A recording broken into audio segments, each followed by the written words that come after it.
بسم اللہ الرحمن الرحیم۔ السلام علیکم ورحمۃ اللہ وبرکاتہ۔ عزیز طلباء، امید ہے کہ آپ خیریت سے ہوں گے۔ آج ہم قافیہ کا سبق نمبر 77 پڑھ رہے ہیں، جس کے اندر ہم تمیز کی قسم ثانی کے چند مسائل اور اس کے ساتھ ساتھ دونوں قسم اول اور قسم ثانی کا ایک اہم مسئلہ پڑھیں گے۔ چلتے ہیں اپنے سبق کی جانب۔ بسم اللہ الرحمن الرحیم۔ ثم ان کان اسما یصح جعلہ لمن تصب عنہ جاز ان یکون لہ ولمتعلقہ والا فہو لمتعلقہ فیطابق فیہما ما قصد الا اذا کان جنسا الا ان یقصد الانواع وان کانت صفتا کانت له وتبقى واحتملت الحالة ولا يتقدم التمييز على عامله والأصح ألا يتقدم على الفعل خلافا للمازني والمبرد۔ ترجمہ دیکھ لیتے ہیں۔ ثم ان کان اسما یصح جعلہ لمن تصب عنہ جاز ان یکون لہ ولمتعلقہ والا فہو لمتعلقہ۔ پھر اگر تمیز ایسا اسم ذات ہو جس کو منتصب عنہ کے لیے قرار دینا صحیح ہو تو جائز ہے کہ وہ منتصب عنہ کے لیے اور اس کے متعلق کے لیے ہو، ورنہ تو وہ منتصب عنہ کے متعلق کے لیے ہوگی۔ فیطابق فیہما ما قصد، پس دونوں صورتوں میں تمیز اس کے مطابق لائی جائے گی جس کا ارادہ کیا گیا ہو، الا اذا کان جنسا، مگر اس وقت جب کہ تمیز اسم جنس ہو، الا ان یقصد الانواع، الا یہ کہ انواع کا ارادہ کیا جائے، وَإِن كَانَتْ صِفَةً كَانَتْ لَهُ وَتِبْقَى، اور اگر تمیز اسم صفت ہو تو وہ منتصب عنہ کے لیے ہوگی اور اس کے مطابق ہوگی، وَاحْتَمَلَتِ الْحَالَ، اور حال کا بھی احتمال رکھے گی، وَلَا يَتَقَدَّمُ التَّمِيزُ عَلَى عَامِلِهِ، اور تمیز اپنے عامل پر مقدم نہیں ہوتی، وَالْأَصَحُّ أَلَّا يَتَقَدَّمَ عَلَى الْفِعْلِ خِلَافًا لِلْمَازِنِيِّ وَالْمُبَرَّدِ، اور صحیح مذہب یہ ہے تمیز فعل پر بھی مقدم نہیں ہوتی، برخلاف امام مازنی اور امام مبرد رحمہم اللہ کے۔ آج کے سبق کے اندر پہلی بات تمیز کی قسم ثانی کے دو ضروری مسائل ہم پڑھیں گے، اور دوسری بات تمیز کی دونوں قسموں کے لیے ایک قاعدے کا بیان ہم پڑھیں گے۔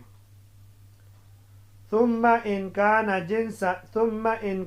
اسما یصح جعلہ لمن تصب عنہ، یہاں سے صاحب کتاب رحمہ اللہ تمیز سے متعلق ایک مسئلہ بیان فرما رہے ہیں کہ کون سی تمیز منتصب عنہ یعنی ممیز کے ساتھ خاص ہوگی اور کون سی تمیز اس کے متعلق کے ساتھ خاص ہوگی، اور کون سی ایسی ہے جس میں دونوں کا احتمال ہے۔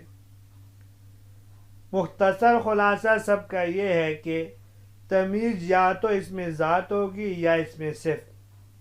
اگر تمیز اس میں ذات ہو تو اس میں دونوں احتمالات پائے جاتے ہیں، اور اگر تمیز اس میں صفت ہو تو وہ صرف ممیز کے متعلق سے تمیز واقع ہوگی، براہ راست ممیز کے لیے تمیز نہیں بن سکتی۔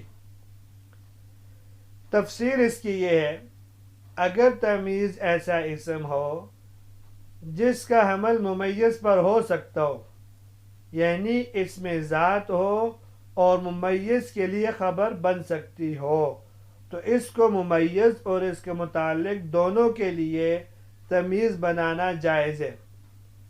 جیسے طاب زید ابن، یہاں دیکھیے کہ ابن تمیز ہے اور اس کا حمل ممیز یعنی زید پر صحیح ہے، یعنی اس کو زیدن کے لیے خبر بنانا صحیح ہے. جیسے زید ابن کہنا بالکل صحیح ہے. اور اس کے متعلق یعنی زید کے والد بکر کے لیے بھی اس کو تمیز بنایا جا سکتا ہے مثلا، کیونکہ اس کے لیے بھی اس کو خبر بنانا جائز ہے. جیسے کہا جاتا ہے بکر ابن، یہ بھی صحیح ہے، لیکن قرینے کو دیکھ کر ہی ممیز یا اس کے متعلق کے لیے تمیز بنایا جائے گا. مثلا زید کو اپنے بچوں کے ساتھ حسن سلوک کرتے ہوئے کہا جائے طاب زید ابن، تو یہ حسن سلوک اس پر قرینہ ہوگا کہ ابن براہ راست زید کی تمیز ہے. اس صورت میں معنی کیا ہوگا کہ زید اچھا ہے باپ ہونے کے اعتبار سے. اور اگر زید کے والد کو زید کے ساتھ حسن سلوک کرتے ہوئے دیکھا جائے تو کہا جاتا ہے طاب زید ابن، کہ زید کا والد اچھا ہے باپ ہونے کے اعتبار سے، یا زید اچھا ہے اپنے والد صاحب کے اعتبار سے. وَإِلَّا فَهُوَ لِمُتَعَلِّقِهِ. ثم ان کان اسمن سے یہ استثنائی ایک صورت ہے. اس میں صاحب کافیہ رحمہ اللہ فرماتے ہیں اگر وہ اسم ایسا ہو کہ ممیز پر اس کا حمل کرنا صحیح نہ ہو، یعنی تمیز اس میں ذات نہ ہو بلکہ اس میں صفت ہو، تو اس کو صرف منتسب عنہ ہو یعنی ممیز کے متعلق کے لیے تمیز بنائیں گے. جیسے طاب زید دارن یا طاب زید علما. یہاں غور کیجئے کہ یہاں دار کو زیدن کی خبر اور علم کو زیدن کی خبر نہیں بنا سکتے. یوں نہیں کہہ سکتے زید دار زید علم. اس صورت میں دارن اور علما زید کے متعلق سے ابہام کو دور کر رہے ہیں، تو اسی متعلق کے لیے ہی ان کو تمیز بنایا جائے گا، نہ کہ خود زید کے لیے. فَيُطَابِقُ فِيهِمَا مَا قُصِدَ. یہاں سے تمیز کی قسم ثانی کا دوسرا مسئلہ ذکر کر رہے ہیں. یہ دوسرا مسئلہ پہلے والے مسئلے کے ساتھ متصل ہے.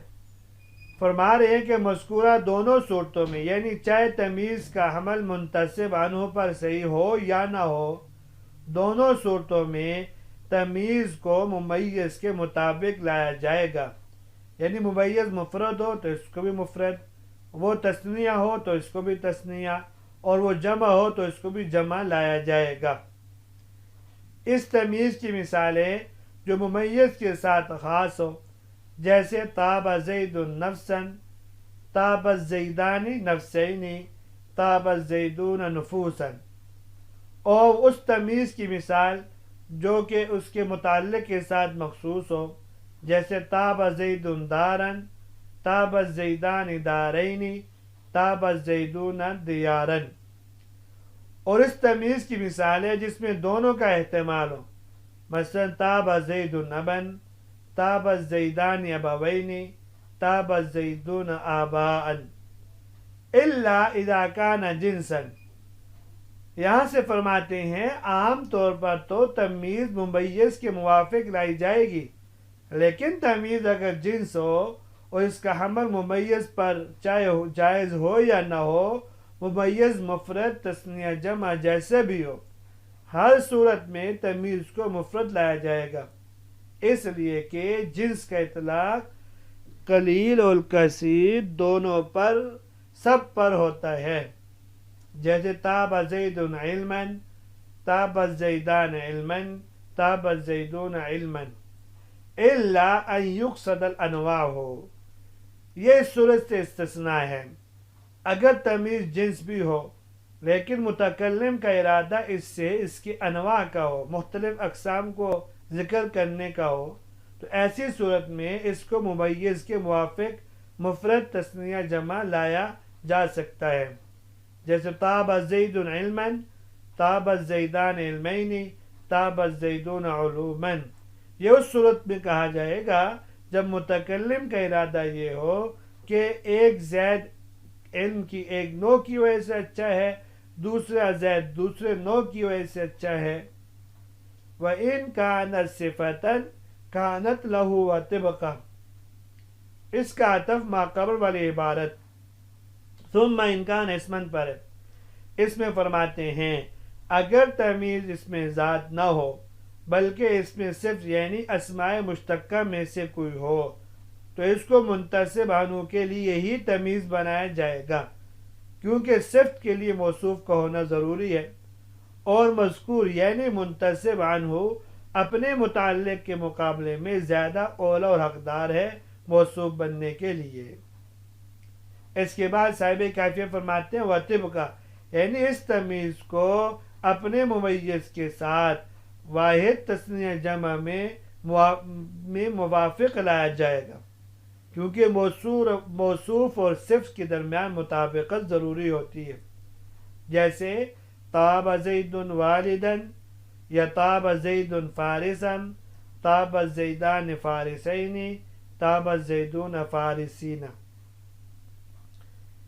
واحتملت الحال، مصنف فرما رہے ہیں تمیز اسماء مشتقہ میں سے کوئی ایک ہو تو عام قاعدہ تو یہی ہے کہ اسے ممیز کے لیے صفت بنایا جائے گا، لیکن ایک احتمال اس میں یہ بھی ہوتا ہے کہ اسے ممیز کے لیے حال بنایا جائے، جیسے طاب زید فارسن میں فارسن کو زید کے لیے تمیز بھی بنایا جا سکتا ہے۔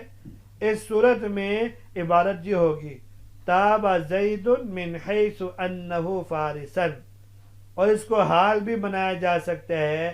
اس صورت میں اس کی عبارت یہ ہوگی طاب زید حال کونہ فارسن۔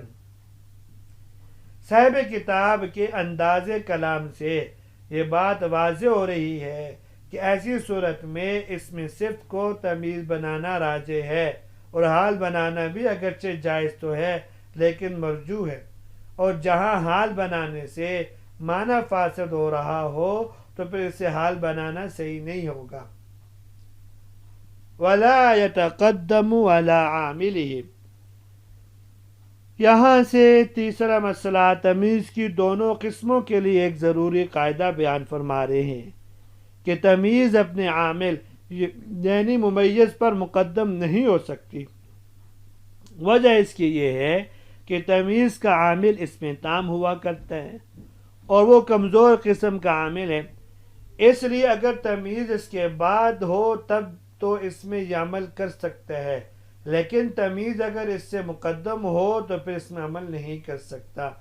لہذا عندی 20 درہما یا عندی 20 کتابا کی بجائے عندی درہما 20 و عندی کتبا 20 نہیں کہا جا سکتا۔ وَالْأَصَحُّ أَنْ لَا يَتَقَدَّمُ عَلَى الْفِعْلِ، یہاں سے فرماتے ہیں پہلا قاعدہ جو تھا یعنی تمیز کا عامل اس میں تام ہو تو بے وجہ اس کے عامل ضعیف ہونے کے تمیز کو اس پر مقدم نہیں کر سکتے، تو یہ متفقن علیہ مسلک ہے۔ لیکن جہاں تمیز کا عامل فعل ہو، فعل اگرچہ قوی عامل ہے لیکن پھر بھی تمیز اس کے لیے بمنزلہ فاعل کے ہے، جس طرح فاعل اپنے فعل پر مقدم نہیں ہو سکتا، اسی طرح تمیز بھی اپنے عامل یعنی فعل پر مقدم نہیں ہو سکتی۔ یہ جمہور کا مسلک ہے، جمہور نحات رحمہم اللہ کا مسلک ہے۔ خلافا للمازنی والمبرد، ابو عثمان بکر بن محمد بن عثمان المازنی اور ان کے شاگرد ابو العباس المبرد، یہ دونوں حضرات فرماتے ہیں پہلی صورت میں تو ہم تو آپ کے ساتھ ہیں کہ تمیز کا عامل ممیز ضعیف ہے، اس لیے تمیز ممیز پر مقدم نہیں ہو سکتی، لیکن جہاں تمیز کا عامل فعل صریح ہو تو اس میں ہمارا قول یہ ہے کہ تمیز اپنے عامل پر مقدم ہو سکتی ہے، کیونکہ فعل صریح قوی قسم کا عامل ہے، لہذا اس کا معمول چاہے اس پر مقدم ہو یا مؤخر دونوں صورتوں میں اس میں عمل کرے گا۔ جیسے طاب زید نفسا، نفسا طاب زید دونوں پڑھنا جائز ہے، جمہور کے ہاں ناجائز اور ان دونوں حضرات کے ہاں جائز ہے۔ یہاں تک تمیز کی بحث مکمل ہو گئی۔ امید ہے کہ آپ کو آج کا سبق بھی سمجھ میں آ گیا ہوگا۔ اجازت دیجیے، اللہ تبارک و تعالی ہم سب کا حامی و ناصر ہو۔ السلام علیکم ورحمۃ اللہ وبرکاتہ۔